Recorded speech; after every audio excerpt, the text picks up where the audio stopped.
বারবার পিরিয়ড দেরিতে হলে সেটাকে কখনোই নর্মাল ভাববেন না। অর্থাৎ আপনার যদি 1.5 মাস 2 মাস পর পর পিরিয়ড আসে, সেটাকে কিন্তু কখনোই নর্মাল ভাবা যাবে না। কারণ হচ্ছে আপনার শরীরের ভিতরে বিভিন্ন রকম সমস্যার কারণে কিন্তু পিরিয়ড ডিলে হয়ে যায়।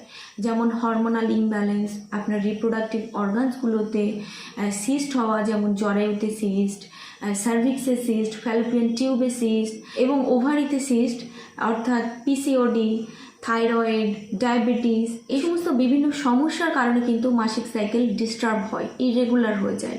এইভাবে যদি 2-3 মাস কন্টিনিউ চলতে থাকে তাহলে কিন্তু দেরি না করে অবশ্যই ডাক্তারের পরামর্শ নিন এবং টেস্ট করে দেখুন কী সমস্যার কারণে পিরিয়ড ডিলে হচ্ছে। কিছু নিয়ম বলে দিচ্ছি, এগুলো করার চেষ্টা করুন। তারপরও যদি পিরিয়ড দেরিতে হয় তাহলে অবশ্যই ডাক্তারের কাছে যাবেন। প্রথমত স্ট্রেস কমাতে হবে। স্ট্রেস কিন্তু শরীরে হরমোনাল ইমব্যালেন্স ঘটায় এবং বিভিন্ন রকম সমস্যার সৃষ্টি করে। 2 নাম্বার হচ্ছে নিয়মিত ঘুম ভীষণ জরুরি। হরমোন ব্যালেন্স রাখার জন্য 8 ঘন্টা এবং সময় মতো ঘুম ভীষণ জরুরি। রাত 10টার মধ্যে ঘুমাতে যাবেন, সকাল 6টার মধ্যে ঘুম থেকে উঠবেন। 3 নাম্বার হচ্ছে সুষম খাবার খাবেন। আনহেলদি খাবারেও কিন্তু আমাদের হরমোনগুলো ডিস্টার্ব হয় এবং পিরিয়ডের ওপরে প্রভাব ফেলে। আর 4 নাম্বার হচ্ছে ওজন নিয়ন্ত্রণে রাখতে হবে।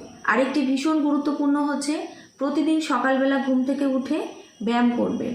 এরপর যদি পিরিয়ড রেগুলার না হয় তাহলে অবশ্যই ডাক্তারের কাছে যাবেন।